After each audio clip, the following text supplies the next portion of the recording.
I'm ITV's Judge Rinder. I've been a criminal barrister for over a decade. I'm going to be examining cases that have shocked the nation. I hadn't done anything wrong. I gave evidence. And yet I was facing a trial by jury. Did the police arrest an innocent man? There was no records of the exhibits ever going to a forensic laboratory. This was our last chance. We had to get this right. I was aware of 21 jobs this gang had been involved in. 15 police forces were impacted from Police Scotland and far down to Devon and Cornwall. Would a gang of robbers ever be caught? This is Judge Rinder's Crime Stories. Victor Neelan became the prime suspect after a young woman was viciously assaulted. He claimed the police had the wrong man, but no one would listen. In a shocking case that stunned the nation and one that would span nearly 2 decades, this is the case of Victor Neelan. Our story starts in Redditch, Worcestershire, 15 miles south of Birmingham. On the 9th of August 1996, at the Rackets nightclub in town, 2 girls were enjoying a birthday night out.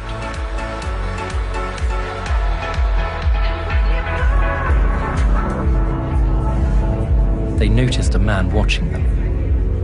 The girls would later describe him as having a bump on his head and a scratch on his face. By 2 a.m. they had left the club and were walking home. But they weren't alone. The man from the club was following them. As he picked up his pace and began chasing them, the girls started to run.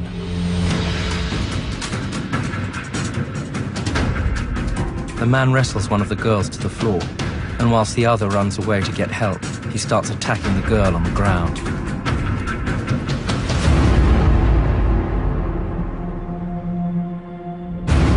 Eventually, she manages to fight him off, and he flees. Her friend returns with help, and the police are called. The girls describe a white male with an accent and a lump and scratch on his face. Police draw up an e-fit. It's all that the police officers have to go on.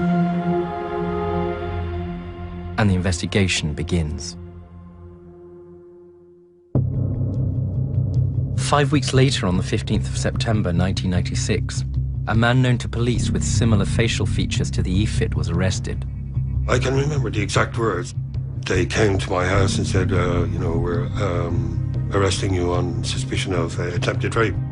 The man was Victor Neelan, a 35-year-old local postman who lived with his partner and her daughter. They said to me that they wanted me to come to the police station for an interview. I responded with, well, I haven't done anything wrong. So I agreed to come to the interview of my own free will.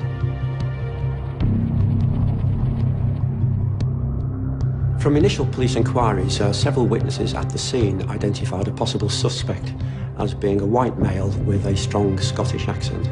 Subsequent police inquiries identified Victor Neelan as a possible suspect, and he was later arrested in connection with that offence.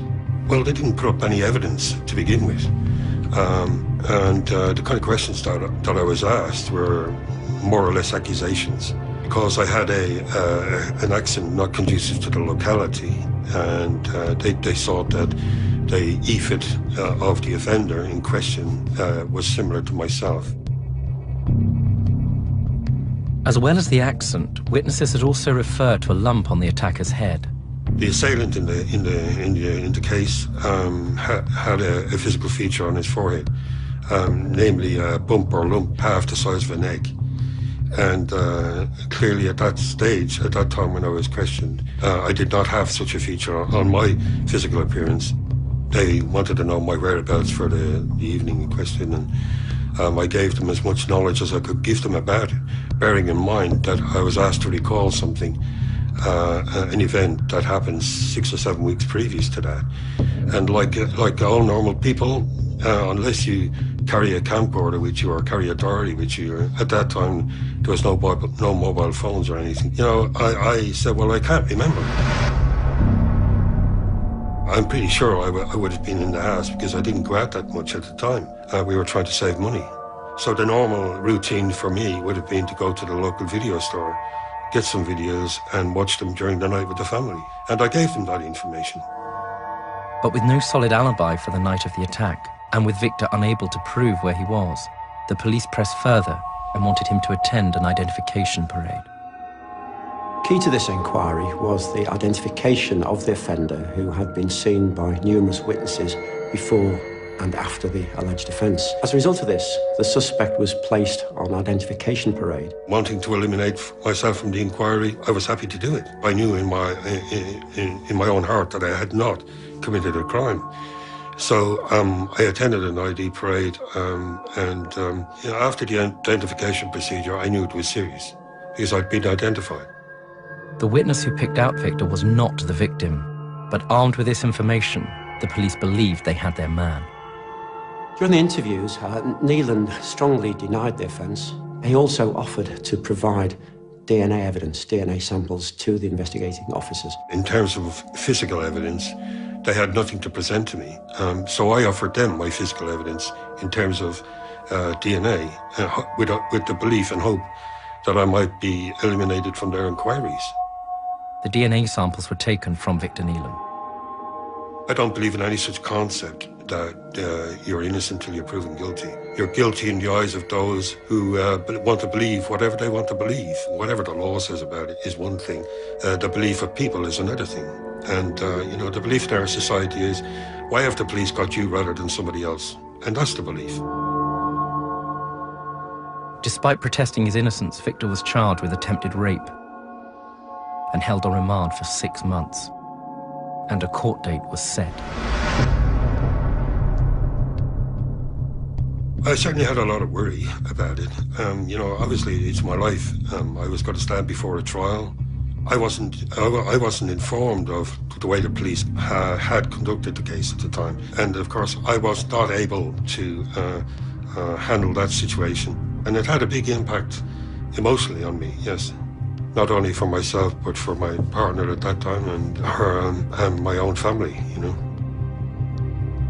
On the 12th of March 1997, the trial began, but Victor maintained his innocence. All he could do was hope for the best and that the system would work.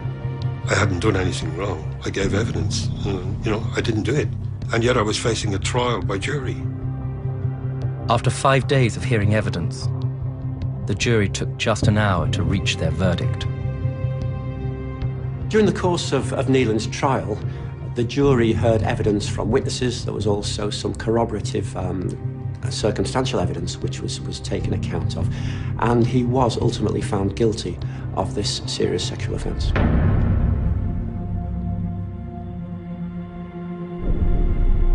I was in disbelief. And I think that's a normal reaction. As far as I'm concerned, I was disbelief that they had found me guilty on nothing.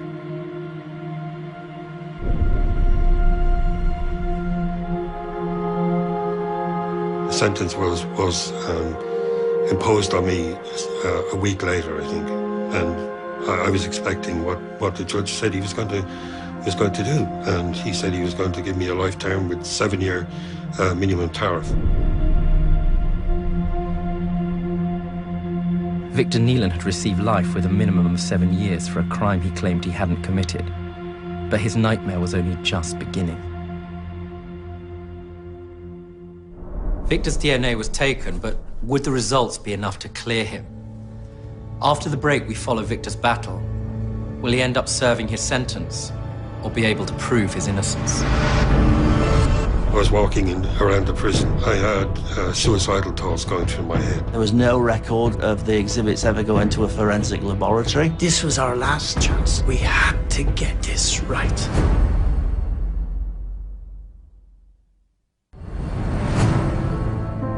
Before the break, a harrowing attack on a young woman.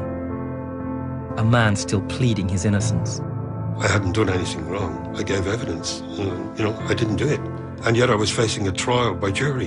35-year-old Victor Nealon had been sentenced to life in prison with a minimum of 7 years for a crime he knew he hadn't committed.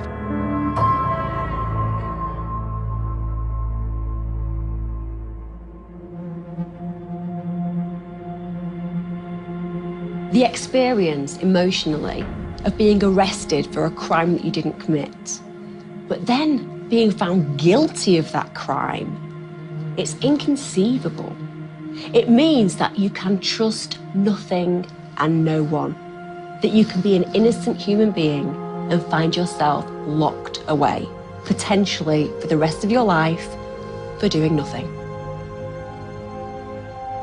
When I was taken to the prison in Wakefield, nothing short of a nightmare. You know, my mind was a jumble, a mass of things that had gone around, and I had no answers for them. I had a lot of concern about the nature of the verdict, a lot of concern about my family, my friends. Everything that's normal to you has just slipped away from you. Victor had reached the darkest point of his life and was put on suicide watch. I lost my soul. I had suicidal thoughts going through my head. I was walking around the prison like I was in a dream, you know, and I couldn't grasp the reality of what happened to me. Victor was at rock bottom, and then, a few months into his sentence, he decided it was time to start fighting back. When you have nothing to begin with, you can only things can only get better, and that's where I was. I started on the very bottom step. When you know that you haven't done something, you either fight or you give up, and I was determined to fight it. Victor started looking into his own case, but had limited access to research materials. There is a library within the prison system, but it doesn't always have the information you need to get off the floor. So I was lucky in a sense that I was introduced to a man named Mr. Leo O'Toole. I first met Victor about 19 years ago. He was in HMP Wakefield at the time. Leo's organisation offers support to those who believe they are innocent of a crime. When I first met him, I just said, look, everybody says they're innocent. Tell me why your case is different. So he went through all the things that had happened, where he was, how unreliable the information was. He explained about what had happened at the ID parade.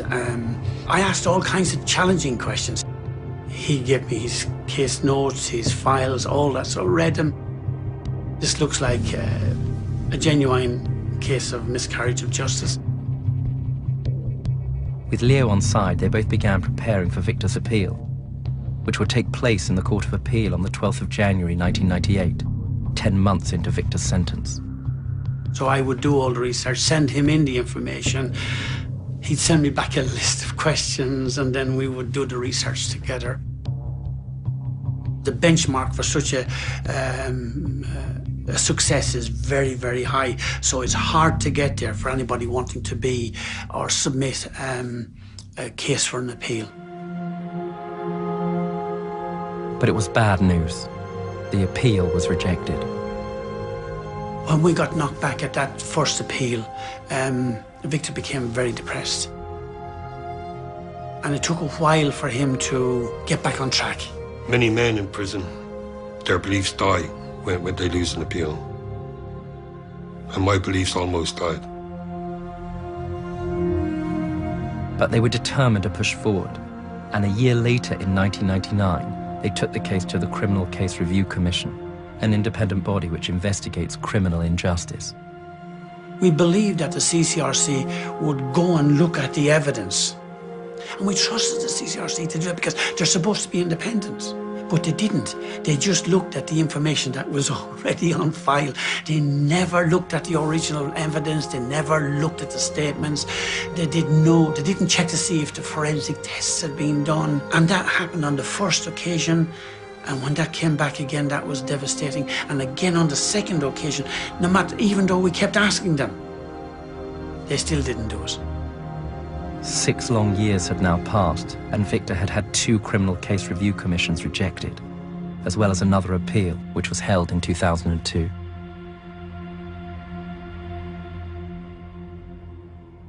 Throughout these years, Victor was struggling with prison life, and not admitting to the crime meant that he wasn't allowed certain prison privileges.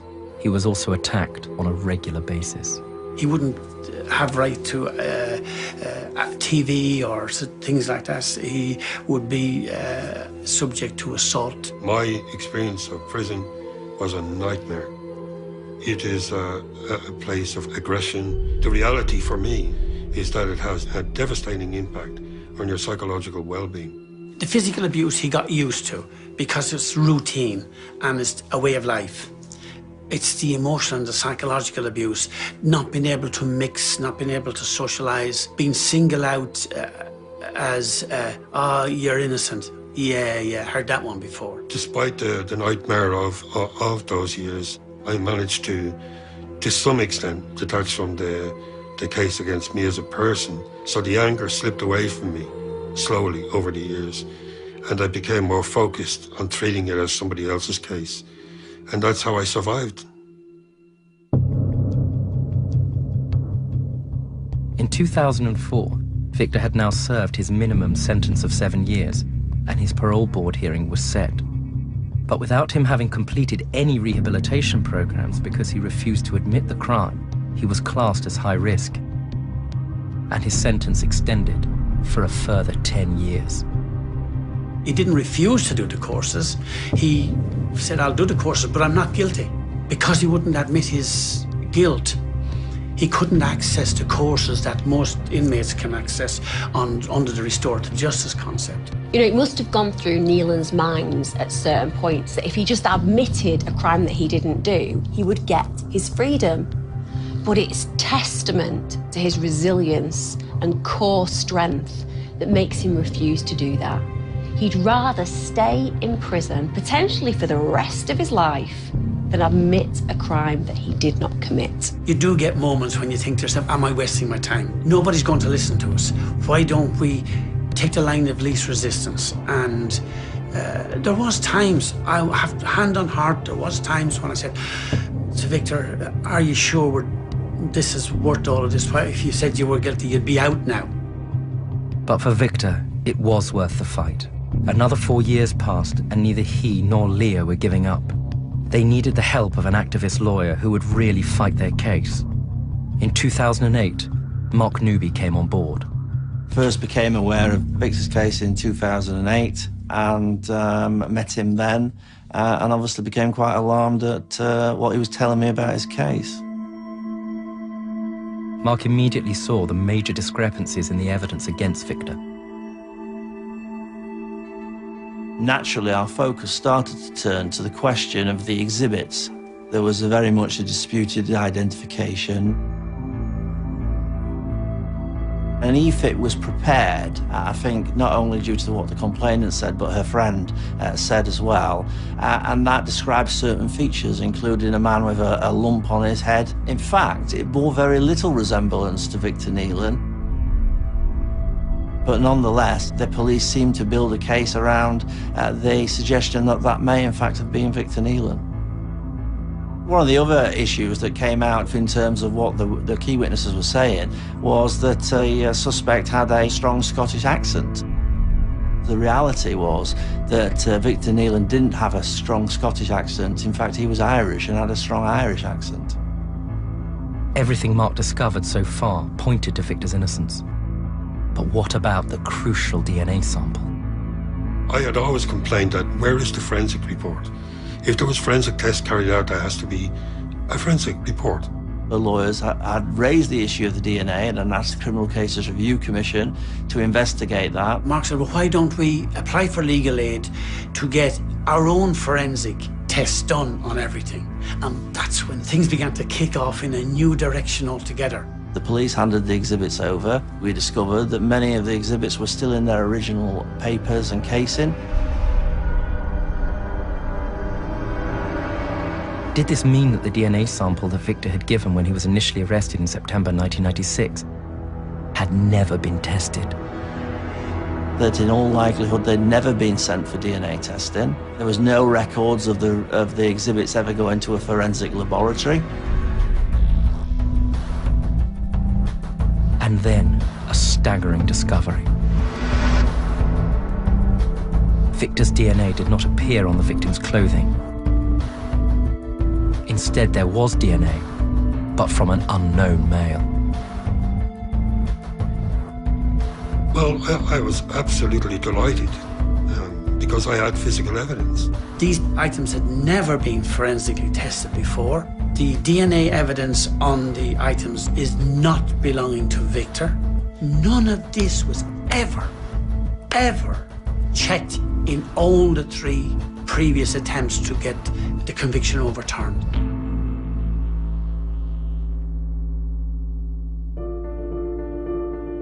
Even with this new, compelling evidence, it still took until 2013 before the case could be heard in front of the Court of Appeal. At this point, Victor Nealon had been in prison for 17 years. We had to go back and double-check everything and triple-check everything, so we could not afford to make a mistake. This was our last chance saloon, and we had to get this right.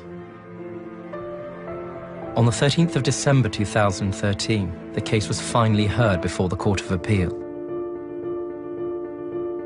Victor was not in court. He was in Wakefield Prison on a video link. We were nervous, believe me. It was a very tense and stressful morning. You can never be too sure because the decision is not in your hands, it's in somebody else's hands. And my experience of the criminal justice system was not a good one. So I had no foundations for hope or belief. After only a 40-minute hearing, the court announced they would be quashing the conviction. Victor Nealon was finally a free man.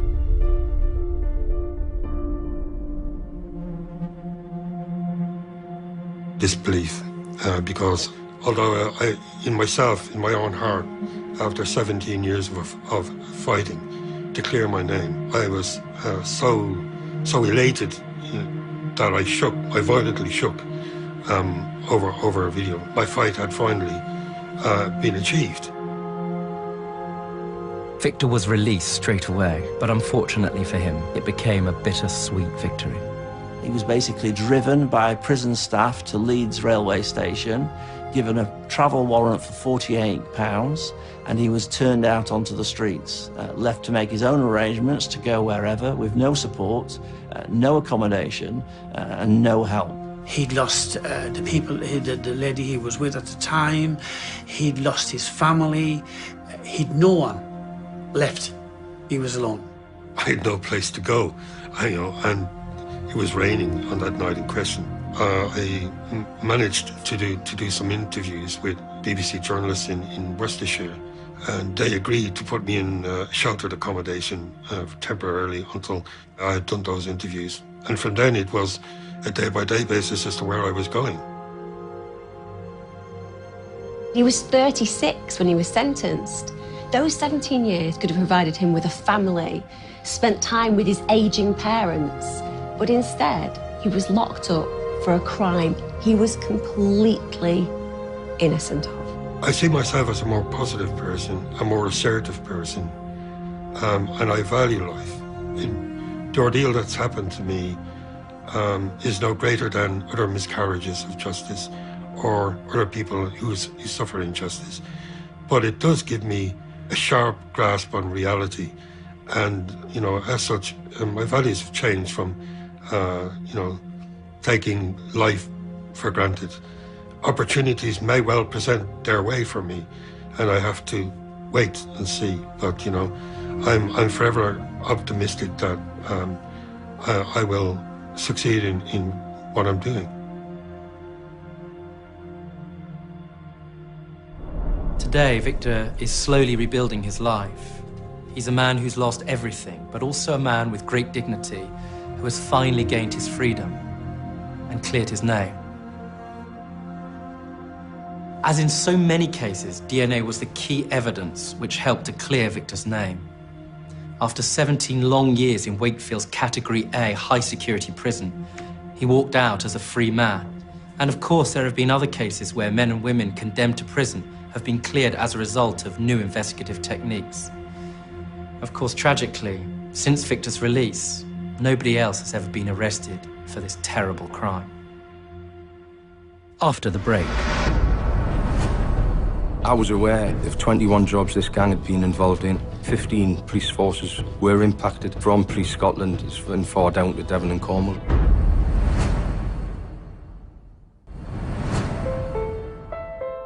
For 18 months, an organised gang of criminals went on a nationwide crime spree, targeting banks, bus depots and high street shops. They left no clues behind and not a single trace of DNA. It was here in the village of Wickham, 5 miles south of Newcastle upon Tyne, that our story begins. Wickham is a small, prosperous commuter town in the northeast of England with a population of nearly 17,000 people. It's a place for families and businesses with a tight-knit community and a low crime rate. But on the morning of the 23rd of May 2014, residents of this leafy and rural town were about to wake up to a shock. I was notified of a burglary after the 22nd of May 2014. With over 28 years of experience, seasoned local cop Detective Roger Butler was put on the case. Overnight, the 21st, 22nd, a bank premises was attacked in Wickham. They'd forced access to the premises and attempted to steal cash from the safe, from the cash point itself within. A gang of 4 masked men had used an array of tools, including crowbars, angle grinders and a sledgehammer to break into a local bank. Once they were in, they soon got to work, acting quickly and professionally, even covering sensors to try and avoid detection, as well as moving the position of the security cameras. All we see next are the flashes of the machinery they used to saw through the inches of reinforced steel to get to the cash haul.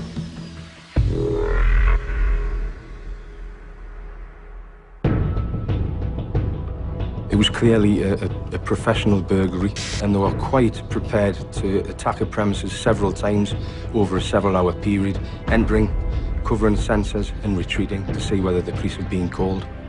We believe there could be an organised crime group behind it. Forensically, there was nothing. There were left no fingerprints. There was no DNA left at the scene. But what they did leave was a trail on CCTV. The gang seemed so adept and experienced that Butler began looking to connect them to other unsolved robberies. But he didn't have to wait long before they apparently struck again. 5 days later, the 25th of May, the 26th of May, we found that a premises down in Exeter, Pinho in Exeter, had been targeted in exactly the same fashion. And in excess of £60,000 cash had been stolen. The crimes were incredibly similar. The same tools, the same methods. But yet again, like the robbery in Wickham, there was no forensic evidence to go on, apart from one key link. The same 2 vehicles had been spotted on CCTV in both locations. So now, identifying the owners of the cars became the main focus of the police operation, and the police's automatic number plate recognition system would become imperative at this stage. We knew these 2 offences must have been connected. We were able to track by ANPR a number of vehicles, or 2 vehicles in particular, common to the 2 areas. It was a case of targeting them vehicles. Beyond that, was quickly linked 2 males to those vehicles, a Nathan Green and a Michael Rowlandson. The police now had 2 suspects in the frame. 32-year-old Nathan Green and 25-year-old Michael Rowlandson, both from the Manchester area. They were immediately brought in for questioning, but weren't giving anything away. No comment. But the police's tracking system was about to come up trumps yet again, when one of the 2 vehicles involved in the robberies appeared at a service station forecourt in Wetherby, York, driven by 2 unidentified men. Those investigations led to identifying a motorway services that one of the vehicles had travelled to on its way back to Greater Manchester after the Northumbria burglary. 2 of the members of the gang used those services, and we got excellent footage which showed them entering. At that time, we didn't know who they were. It wasn't Rowlandson and it wasn't Green. The task now was to identify these 2 males. But who were the men in the car at the service station in Wetherby? The police continued to question Rowlandson and Green to get them to name the 2 other mystery men. The police now had a fight on their hands to stop the gang getting away with their crimes. And then, suddenly, they had a breakthrough in the case. We did recover an array of tools from their addresses. but nothing to directly link them to the scenes of crime. What we did find, however, at Rowlandson's address was a set of false plates, a set of plates which related to the vehicle he was driving. Those plates were in a bin bag. Within that bin bag were recovered 4 fingerprints. Could this be the break Butler and his team were looking for? Could the fingerprints they'd found belong to the 2 unidentified men at the petrol station? Were they the 2 missing gang members?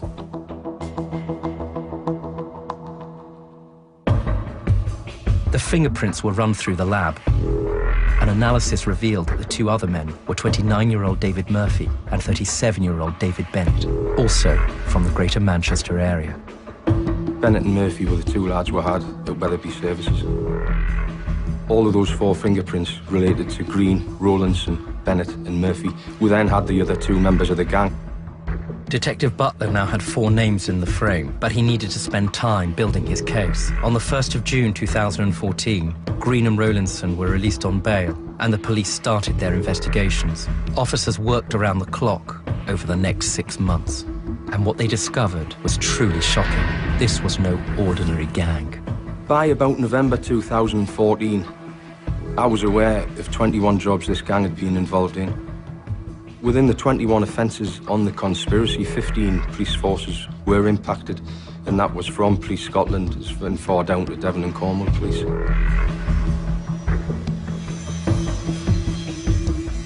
In the space of 10 months, it was suspected that the gang had robbed 12 banks, 5 bus depots, 3 supermarkets and a Costa Coffee, and had stolen upwards of £160,000 in cash, with £250,000 worth of damage. I was aware of the vehicles they'd used to travel to them. I was aware of phone numbers that they'd used during the travel onto the commission of some of the crimes. And I was aware of all the CCTV evidence that was available. Basically, at that point, by November, there was nothing more evidentiary we could get, and it was a case of sweeping them up in an arrest phase. By December 2014, police were finally ready to make their move on the gang and put an end to their crime spree. All 4 men were brought in. They knew at this point they were likely to be charged with numerous robbery offences. Again, they gave nothing away and only answered, no comment. So after arrest in December 14, they were on police bail. Beyond that bail period, Murphy was arrested for another identical offence, having left some DNA at the scene of a crime. That offence was dealt with by Greater Manchester Police, and he was remanded on that matter. The other 3, Rowlandson, Bennett and Green, were out and about. Having been released on bail, Rowlandson, Green and Bennett were asked to report to Northumbria Police Station, but they never showed. Instead, they went on the run. The police now had a multiple manhunt on their hands, a dangerous gang at large, and officers would have to do everything they could to get their men. With one of the 4 gang members safely behind bars, the chase is now on to catch the 3 fugitives before it's too late. 45 urgent. I'm chasing him through the park now. Back away. Stand still! One of the officers managed to deploy taser on it. He managed to snap his barbs out.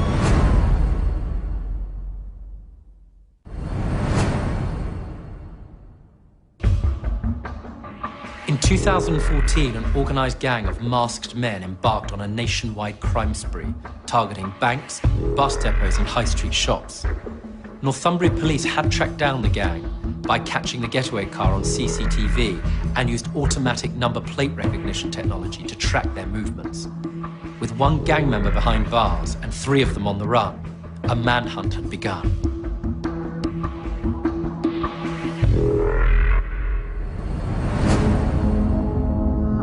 In Manchester, 150 miles south, and where our 3 fugitives were from, a lucky coincidence was about to help the investigation. On a routine patrol, officers spotted a black Audi S3 parked up in a car park in Ashton, Greater Manchester. The car attracted their attention, so they ran some checks. Police Constable Dan Bentley works in the Tactical Vehicle Interception Unit, which targets people involved in stealing vehicles, burglaries and armed robberies. Audi S3s are quite common with criminals. They're a fast car, high-performance car. Checks were done on that car to see if it was stolen. It wasn't. It was registered to an address in Wythenshawe to a female. But on the insurance, one of the named drivers on the policy was a lad called Michael Rowlinson. Checks showed that Rowlinson was a wanted man. PC Bentley immediately contacted Northumbria Police and quickly came up to speed on their investigation about the 3 fugitives, possibly on the run, in their hometown of Manchester. It was my job to hunt them down and arrest them, basically, so they could be charged. And he didn't have to wait long. Observations were put out on our unit for that vehicle. One of my colleagues located it, being driven in the Wythenshawe area.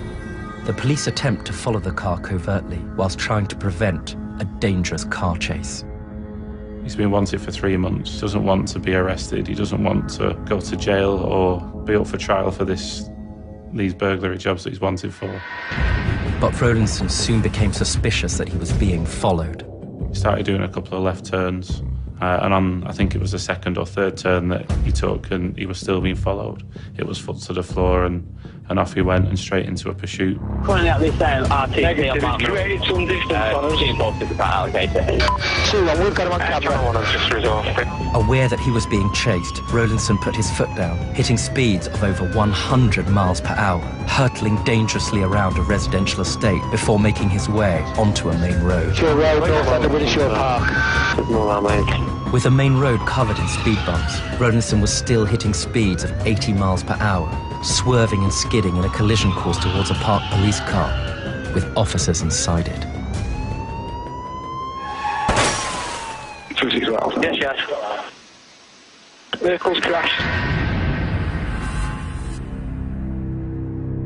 He was going straight towards the passenger door, but just before he hit them, he actually collided with a curb, which sent his car off, veered it off towards the bonnet and the front passenger wheel, basically. He'd have probably still been doing about 80 miles an hour at the time of the collision, so had it not hit the curb, there was every chance it could have been a fatality to one of the police officers. So as the 2 colleagues from the car they just crashed into, they approached it, tried to detain him in the vehicle.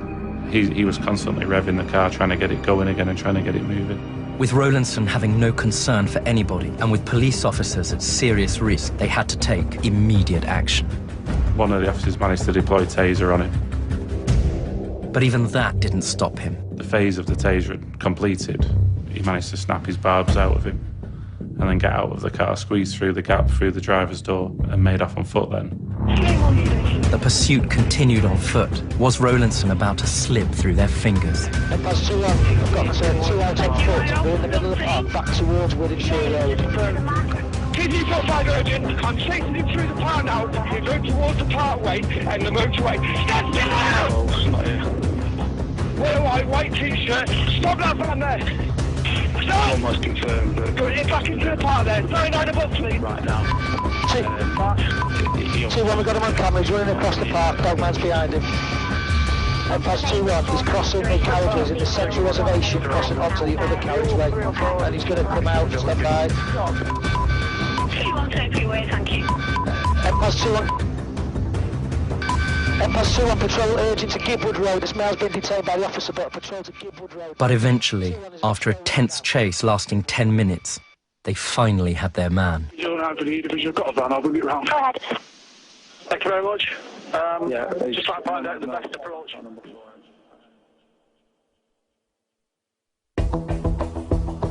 With Rowlinson now behind bars and Murphy already on remand, the hunt was on to find the missing 2. Where were Green and Bennett? PC Bentley was not giving up. The location of the collision that he'd been involved in was very close to where one of his co-accused, Nathan Green, was supposed to be residing. I attended that address to make inquiries, see if we could get 2 out of the 3 in one quick swoop. So police knocked on the door of the house, hoping to catch their man off guard. But there was a woman there, and she denied all knowledge of his whereabouts. I was aware that it was Green's birthday the following day, and present at the address, there was bags of birthday presents wrapped up. So it's quite clear that she was still in contact with him and that she'd made plans to see him. I became aware of a BMW that she was using. It was registered to her, and she was driving on a regular basis. Again, the police automated number plate recognition system would do its job. Over the course of the next 2 weeks, the car was monitored regularly travelling to Tywyn, a town located in North Wales.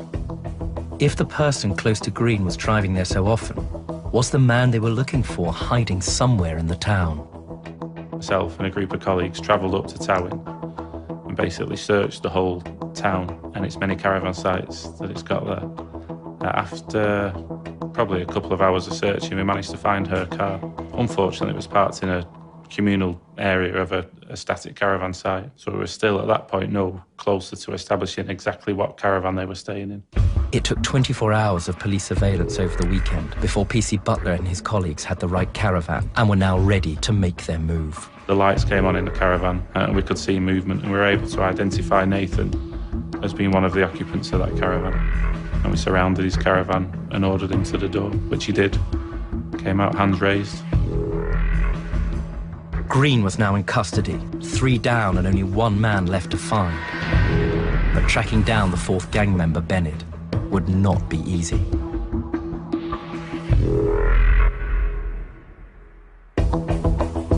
Using the same methods as before, Bentley painstakingly began looking into the addresses of people Bennett knew. I made a lot of inquiries around those addresses and couldn't find anything to do with Bennett. And he also began tracking both Bennett's car and the vehicles of people close to him in his local town of Moseley to search for clues as to his whereabouts.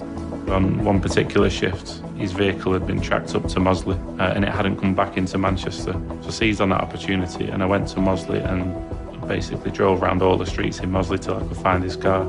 Bentley may have found the car by pure chance, but there was a further complication. Again, without making things easy for me, they've parked at a gable end of a terraced house. So I've no idea within these terraced streets which house he's staying in. Over that coming week, I made a lot of inquiries into which address it would be and eventually managed to track it down. Bentley put the house under covert surveillance and bided his time. During the hours of darkness, I was able to see that he was in the kitchen. I could see the light came on and I was able to identify him in the address.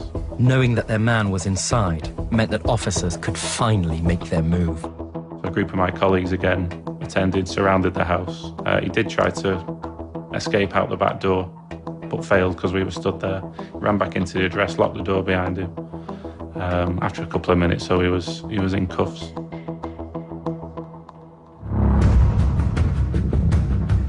After 18 months, the combined work of 2 police forces meant that finally all 4 gang members were in custody and they were transported to Northumbria. I think it's fair to say all 3, Rowlandson, Green and Bennett, were gutted when they were arrested. They went to great lengths to evade capture and they clearly knew they were going to go to jail beyond that. With the evidence now handed to the Crown Prosecution Service and all 4 gang members held on remand, the trial was set for January 2016.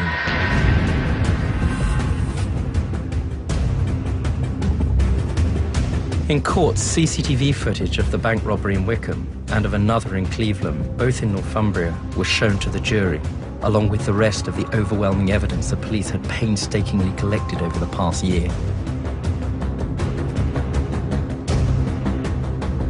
This gang stole well in excess of £160,000. I don't think for 1 minute this gang had any consideration whatsoever for the banks, the bus depots, or for the individuals disrupted throughout their crimes. They were an organised professional gang intent on making money. With such overwhelming evidence, the 4 men knew they had nowhere left to turn, and their fate was sealed. At their first opportunities, they pleaded guilty at court. All 4 individuals were sentenced on the 29th of January 2016. 32-year-old Nathan Green was sentenced to 5 years, 9 months. 37-year-old David Bennett received 5 years and 7 months. 29-year-old David Murphy, 5 years and 4 months. And 25-year-old Michael Rowlandson, 4 years and 10 months. After evading the police for 16 months, committing crimes all over the country, and believing they would get away with it, the cash robbers who went on the run had finally got their comeuppance. This gang clearly thought they were untouchable. We'd identified crimes from September 2013, and they'd never been caught. They'd never left any evidence at any scenes. They thought they'd got away with it. But they made the mistake of coming to the North East region. In just 18 months, the gang hit 21 establishments, stealing thousands and thousands. Like many before them, they thought they were smarter and better than the police. They were wrong. The combined efforts of 15 police forces up and down the country made sure that justice was served.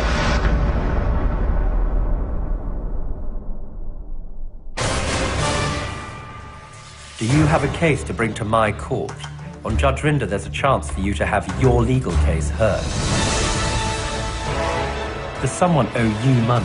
Are you desperate for a debt to be repaid? Let me settle your dispute and get you the justice you so richly deserve. If you're 18 or over and would like to be considered for the show, text the word judge plus your name to 63334. Text costs 25 pence plus one standard network rate message. Or call 090 11 22 3344. Calls cost 25 pence plus your network access charge. Or email judge@itv.com. Please note we are unable to consider claims that have been or are currently in court. We're on the hunt for a Bobby Dazzler with Real Deal next. And tonight, things aren't looking good for the Doctor, Emmerdale's at 7.